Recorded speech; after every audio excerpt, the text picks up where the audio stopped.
Good morning students. अभी तक हमने सीखा कि अगर आपके पास एक गिवन कर्व है तो आपको उसके क्या निकालने हैं, असिम्प्टोट्स निकालने हैं।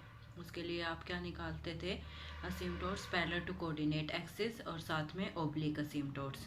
तो आपने क्वेश्चंस किए हैं उनमें आपके पास एक कर्व गिवन होती थी और आप उसके क्या फाइंड करते थे, सारे असिम्प्टोट्स फाइंड आउट करते थे। ठीक है, अब नेक्स्ट एक्सरसाइज में आपको क्या करना है, आपके पास कर्व गिवन होगी। ठीक है, आपको निकालना क्या है, आपको कर्व के और जो असिम्प्टोट्स आएंगे उन असिम्प्टोट्स के पॉइंट ऑफ इंटरसेक्शन निकालने हैं कि वो कितने पॉइंट्स पर इंटरसेक्ट करेंगे, और साथ में ये बताना है कि वो पॉइंट्स किस कर्व पर लाई करेंगे, उस कर्व की इक्वेशन निकालनी है। ठीक है, क्या किया हमने कि आपके पास कर्व गिवन होगी, उस कर्व के आपको असिम्प्टोट्स निकालने हैं। अब कर्व और असिम्प्टोट्स जहां इंटरसेक्ट करेंगे वो कितने आएंगे पॉइंट्स इंटरसेक्शन के, वो चीज़ अगर आपको निकालनी है, और साथ में वो पॉइंट्स किस कर्व पर लाई करेंगे वो निकालना है। तो उसके लिए आपके पास पहले दो रिजल्ट्स हैं, वो रिजल्ट देखिए आपके पास क्या है। Any asymptote of an algebraic curve of nth degree cuts the curve in n minus 2 points। अगर आपके पास गिवन कर्व algebraic कर्व है और उसकी डिग्री कितनी है, n डिग्री है, तो असिम्प्टोट उस कर्व को, एक असिम्प्टोट, कोई भी एक असिम्प्टोट उस कर्व को कितने पॉइंट्स पर इंटरसेक्ट करेगा, n माइनस 2 पॉइंट्स पर। ठीक है, और अगर आपको टोटल पॉइंट ऑफ इंटरसेक्शन निकालने कर्व और असिम्प्टोट्स के, तो वो आपके पास बनेंगे n इंटू n माइनस 2। ठीक है, तो ये रिजल्ट हम क्वेश्चंस के अंदर यूज करेंगे कि अगर आपको गिवन कर्व और उसके असिम्प्टोट्स के number of point of intersection निकालने हैं तो वो कितने होंगे, n इंटू n माइनस 2, और जहां पर n आपके पास क्या है, degree of the curve. Okay, उसके बाद क्वेश्चन करते हैं। फर्स्ट क्वेश्चन देखिए, show that the 3 points of intersection of the curve आपके पास गिवन है and its asymptotes lie on the straight line this. आपको क्या निकालना है, इस कर्व के पहले आप असिम्प्टोट्स निकाल लोगे, आपको क्या निकालना है फिर कि इस कर्व का और असिम्प्टोट्स के पॉइंट ऑफ इंटरसेक्शन टोटल कितने आएंगे, 3 आएंगे, और वो किस पर लाई करेंगे, lie on this straight line, ये आपको निकालना है। तो पहले तो आपको क्या करना है, गिवन कर्व की इक्वेशन, इसको हमने इक्वेशन नंबर 1 डाल दिया, उसके बाद आपको इसके असिम्प्टोट्स निकालने हैं, और वो आपको आते ही हैं। पहले आप क्या निकालते थे, rectangular asymptotes that are parallel to x axis and Y axis. उसके लिए क्योंकि अलजेब्राइक कर्व है तो आप एक्स की हाईएस्ट डिग्री का कोफिशिएंट और वाई की हाईएस्ट डिग्री का कोफिशिएंट चेक करेंगे, एक्स क्यूब और वाई क्यूब। एक्स क्यूब का कोफिशिएंट 4 और वाई क्यूब का कोफिशिएंट 2, दोनों ही आपके पास क्या है, कांस्टेंट है, तो इसका मतलब कोई असिम्प्टोट नहीं आएगा parallel to x axis and Y axis. उसके बाद आप ओब्लिक असिम्प्टोट निकालते थे। ओब्लिक असिम्प्टोट के लिए पहले हाईएस्ट डिग्री टर्म को इक्वेट करते थे और उसको हमने उसमें पुट करते थे x इक्वल टू 1 और y इक्वल टू m, उसको हमने क्या नाम दे दिया, फाई 3m। इसका डेरिवेटिव हमें चाहिए था, वो निकाल लिया। उसके बाद फाई 2m के लिए 2 डिग्री की टर्म्स में आप पुट करेंगे x equal to 1 and y equal to m।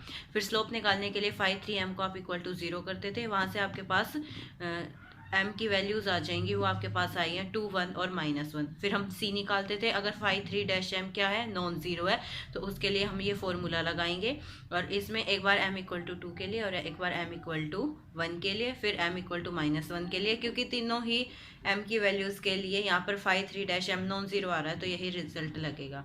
तो यहाँ से आपके पास असिम्प्टोट्स आ जाएंगे, y equal to m x plus c, m की वैल्यू पुट कर देंगे और c की वैल्यू पुट कर देंगे, तो आपके पास तीनों असिम्प्टोट आ गए हैं। ठीक है, तो अब इक्वेशन ऑफ द असिम्प्टोट आपके पास 3 इक्वेशंस आ जाएंगी, y minus 2x equal to 0, y minus x plus 1 equal to 0 और y plus x plus 2 equal to 0। यहाँ तक का काम आप पहले भी कर चुके हो। अब देखिए आगे आपको क्या करना है, इन क्वेश्चंस में जॉइंट इक्वेशन ऑफ द असिम्प्टोट लिखनी है। आपके पास जब भी कर्व की जो भी कर्व होगी वो किस फॉर्म की बनानी है, आपको f n plus f n minus 2 equal to 0 curve आपको इस फॉर्म की बनानी है, जहां पर n आपके पास क्या है, डिग्री ऑफ द कर्व। जैसे इसी क्वेश्चन में हम अगर बात करें तो आपके पास कर्व की डिग्री कितनी है, 3 है, तो आपके पास कर्व जो गिवन कर्व है आपको वो किस फॉर्म की बनानी है, f3 plus f1 equal to 0।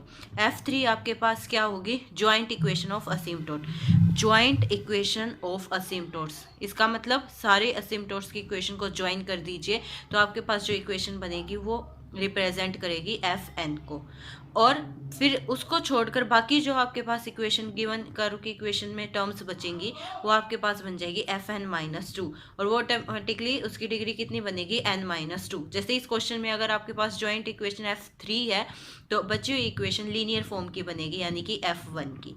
ठीक है, और एफ एन तो क्या है, जॉइंट इक्वेशन ऑफ असिम्पटोट, और जो ये एफ एन माइनस टू होगी ये आपके पास वो कर्व आएगी जिस पर असिम्पटोट्स और कर्व के पॉइंट ऑफ इंटरसेक्शन लाई करेंगे, यानी कि जो इक्वेशन हमें फाइंड आउट करनी है वो है एफ एन माइनस टू। तो उसके लिए पहले हमें असिम्पटोट्स चाहिए थे, असिम्पटोट्स निकाल लिए हमने, वहाँ से जॉइंट इक्वेशन ऑफ असिम्पटोट लिखी, इसको मल्टीप्लाई किया तो ये आ गया आपके पास। अब गिवन कर्व को आपको इस फॉर्म में लिखना है, तो वही फॉर्म लाने के लिए मैंने इसको किससे मल्टीप्लाई किया, टू से। क्यों? क्योंकि आपके पास जो गिवन कर्व की इक्वेशन थी वो 2y³ माइनस 2x² इस फॉर्म की थी। तो अगर हमारे पास जो इक्वेशन आई है उसको हम 2 से मल्टीप्लाई कर दें तो आपके पास ये इक्वेशन बन जाएगी, और इसको हमने किससे रिप्रेजेंट किया था, एफ एन इक्वल टू 0, और एन यहाँ पर क्या है 3, तो ये आपके पास क्या बन गई एफ थ्री इक्वल टू 0। अब आपको क्या निकालना है, f n minus two, that is f one आपको निकालना है। तो उसके लिए एक मेथड आप क्या कर सकते हो, या तो डायरेक्ट आपके पास फॉर्म बन रही है तो ठीक है, और डायरेक्ट नहीं पता चल रहा तो आप क्या कीजिए, जो जॉइंट इक्वेशन आई है second equation, subtracting second from given equation one, जो आपके पास गिवन इक्वेशन थी उसको सब्ट्रैक्ट कर दीजिए तो आपके पास ये इक्वेशन आ जाएगी। ठीक है, तो अब given equation of the curve आपके पास ये थी, उस अब इसको आपको किस फॉर्म में लिखना है, f n plus f n minus two, यानी कि f three plus F one equal to 0 इस फॉर्म में लिखना है। तो उसके लिए हमने पहले एफ एन लिखा, एफ एन लिखने के बाद एफ वन जो आपके पास ये इक्वेशन आई थी वो लिखा, इन दोनों को ऐड करोगे तो वापस यही इक्वेशन बन जाएगी। तो अब आपके पास गिवन इक्वेशन किस फॉर्म की आ गई है, F three plus F one equal to 0, और number of point of intersection of asymptote and curve अभी अभी मैंने आपको फॉर्मूला बताया, N into N minus two, that is 3 into 3 minus 2, 3 into 1, तो आपके पास टोटल पॉइंट ऑफ इंटरसेक्शन कितने आएंगे 3, और वो पॉइंट्स किस कर्व पर लाई करते हैं, f n minus two equal to 0, that is f one equal to 0, और वो आपके पास क्या आई थी 8x plus 2y plus 1 equal to 0। तो इस तरीके से आप ये कर्व निकाल सकते हैं। ठीक है, एक क्वेश्चन और करते हैं, find the equation of the cubic which has the same asymptote as the curve this and which passes through these points 0 0 1 0 and 0 1। क्या निकालना हमें, इक्वेशन निकालनी है, क्यूबिक इक्वेशन, उस इक्वेशन के असिम्पटोट्स सेम आएंगे जो इस गिवन कर्व के असिम्पटोट है। तो अगर आप इसके असिम्पटोट निकाल देते हैं तो वही आपके पास उस क्यूबिक इक्वेशन के असिम्पटोट्स आएंगे जो आपको फाइंड आउट करनी है। और साथ में क्या कंडीशन दी है, विच पासिस थ्रू, वो गिवन इक्वेशन आपके पास जो आपको फाइंड आउट करनी है वो इक्वेशन आपके पास किन पॉइंट से पास करेगी, इन 3 पॉइंट से पास करेगी। इस कंडीशन का हम यूज़ करेंगे उस कर्व की इक्वेशन निकालने के लिए। तो देखिए, पहले तो आपके पास जो कर्व गिवन है वो लिखी हमने इक्वेशन नंबर 1, उसके बाद इसके आपको पहले क्या निकालने होते हैं, असिम्पटोट्स। असिम्पटोट्स में भी पहले आप पैरेलल टू कोऑर्डिनेट एक्सिस निकालते हैं, उसके लिए x³ का कोफिशिएंट 1, y³ का कोफिशिएंट -6, दोनों एक कांस्टेंट है, इसका मतलब कोऑर्डिनेट एक्सिस के पैरेलल कोई भी असिम्पटोट नहीं आएगा। फिर आप ओब्लिक असिम्पटोट निकालेंगे, यहाँ मैं निकाल के नहीं दिखा रही हूँ क्योंकि मैं पहले ही आपको सिखा चुकी हूँ। तो आपको क्या करना है, यहाँ पर इसके बाद इसके ओब्लिक असिम्पटोट्स फाइंड आउट करने हैं, वो आपके पास ये 3 इक्वेशंस आएंगे, 3 असिम्पटोट्स आएंगे क्योंकि क्यूबिक इक्वेशन है। तो रिक्वायर्ड इक्वेशन आपके पास किस फॉर्म की होती है, f n plus f n minus two, और एन की वैल्यू यहाँ पर क्या है 3, क्योंकि 3 डिग्री की इक्वेशन है। तो वो इक्वेशन बन गई f three plus F one equal to 0। तो आपके पास एफ थ्री तो क्या होती है, जॉइंट इक्वेशन ऑफ असिम्पटोट्स, और 3 असिम्पटोट्स आपके पास आए थे, जॉइन कीजिए x minus y into x minus 3y into x minus 2y, तो ये तो आपके पास क्या बन गया f3। और f1 आपको अभी पता नहीं है कि क्या आएगा, तो f1 लेकिन आपको पता है f1 है तो इसका मतलब उसकी डिग्री क्या होगी 1, यानी कि वो लीनियर इक्वेशन होगी, और लीनियर इक्वेशन की फॉर्म क्या होती है, ax plus by plus c equal to 0। ठीक है, यहाँ से फिर हमने इसको मल्टीप्लाई किया, आपके पास ये सेकेंड इक्वेशन आ गई है। ठीक है, ये वो इक्वेशन है जो आपको फाइंड करनी है। अब आपके पास लेकिन क्या कंडीशन दे रखी थी कि ये इक्वेशन 3 पॉइंट से पास करती है, ओरिजिन से 1 0 और 0 1 से। तो इस इक्वेशन ये इक्वेशन पास कर रही है इन पॉइंट से, इसका मतलब इनको सेटिस्फाई करेगी। तो पहले हमने इसमें क्या पुट किया 0 0, x की जगह 0 पुट किया और y की जगह 0 पुट किया, तो आपके पास क्या आ गया c equal to 0।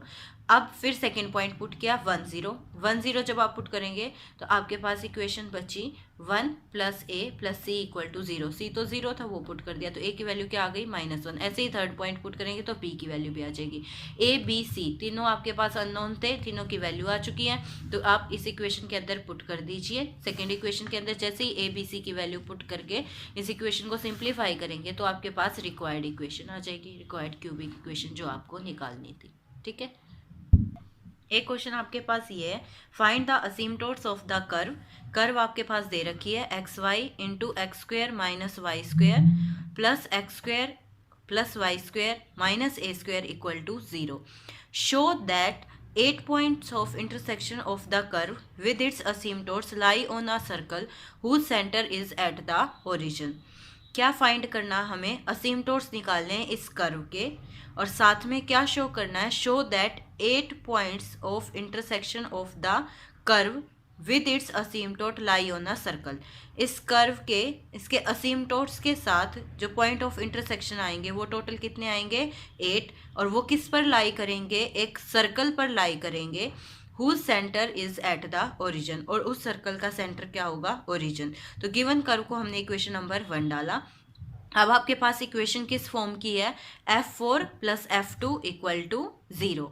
f4 plus f2 equal to 0, क्योंकि आपके पास पहले हम क्या लिखते हैं, जो हाईएस्ट डिग्री है इसकी आप इस इक्वेशन की डिग्री चेक कीजिए कितनी है 4। तो 4 डिग्री की जितनी टर्म्स हैं वो तो किसके अंदर आ जाएंगी, f4 के अंदर, और बाकी टर्म्स जो बचेंगी वो आपके पास किस की आ जाएंगी, f2 के अंदर। ठीक है, f4 इसका मतलब इस कर्व की डिग्री क्या होगी 4, और f2 इट मीन्स इसकी डिग्री क्या होगी 2।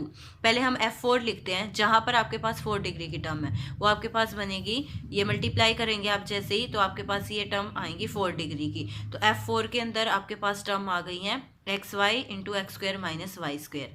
एक चीज़ का आपको क्या ध्यान रखना है कि जो एफ एन है, एफ एन के अंदर आपके पास सारे जो लीनियर फैक्टर्स है वो नॉन रिपीटेड होने चाहिए, इस बात का आपको ध्यान रखना है। अब जैसे इस क्वेश्चन के अंदर है एक्स वाई और x square minus Y square के आप फैक्टर करेंगे तो वो बनेंगे x minus y into x plus y. तो टोटल आपके पास 4 फैक्टर्स आ गए, और चारों ही लीनियर फैक्टर्स हैं और कोई भी फैक्टर रिपीट नहीं कर रहा है। तो since f4 consist of non repeated linear factors, therefore ये आपके पास क्या बन गई, जॉइंट इक्वेशन ऑफ द असीमटोट्स। तो अगर आपको इस कर्व के असीमटोट निकालने हैं तो डायरेक्ट आप बता सकते हो आपके पास 4 असीमटोट्स आ गए हैं, x equal to 0, y equal to 0, x equal to y और x equal to minus y. ठीक है, फर्स्ट पार्ट हो गया है। सेकंड पार्ट आपको क्या निकालना था कि इसके पॉइंट ऑफ इंटरसेक्शन कर्व के असीमटोट्स के साथ टोटल कितने आएंगे 8 पॉइंट्स। तो मैंने आपको फॉर्मूला बताया था number of points of intersection के लिए n into N minus 2। N यहाँ पर कितना है 4, 4 इंटू 4 माइनस 2 कितना आ गया 8। दूसरा आपको क्या निकालनी थी, पॉइंट्स ऑफ इंटरसेक्शन जिस कर्व पर लाई करेंगे उसकी इक्वेशन आपको निकालनी है, और वो बतानी है कि वो एक सर्कल आएगी जिसका सेंटर क्या होगा, ओरिजिन पर होगा। तो उसके लिए आपको पहले कर्व को किस फॉर्म का लिखना था, f4 प्लस f2। f4 में तो ये टर्म आ गई, इसका मतलब f2 आपके पास क्या बचा, x square plus Y square minus A square equal to 0। ये आपके पास f2 आएगा। यहाँ से सिंप्लीफाई करोगे तो इक्वेशन बन गई है x square plus Y square equal to a square. आपको डायरेक्ट दिख रही है ये किसकी इक्वेशन है, सर्कल की इक्वेशन है जिसके रेडियस है a और जिसका सेंटर क्या है, ओरिजिन 0 0। ठीक है, और यही आपको शो करना था कि पॉइंट ऑफ इंटरसेक्शन टोटल 8 आएंगे और वो जिस पर लाई करेंगे वो एक सर्कल होगा जिसका सेंटर क्या होगा, ओरिजिन।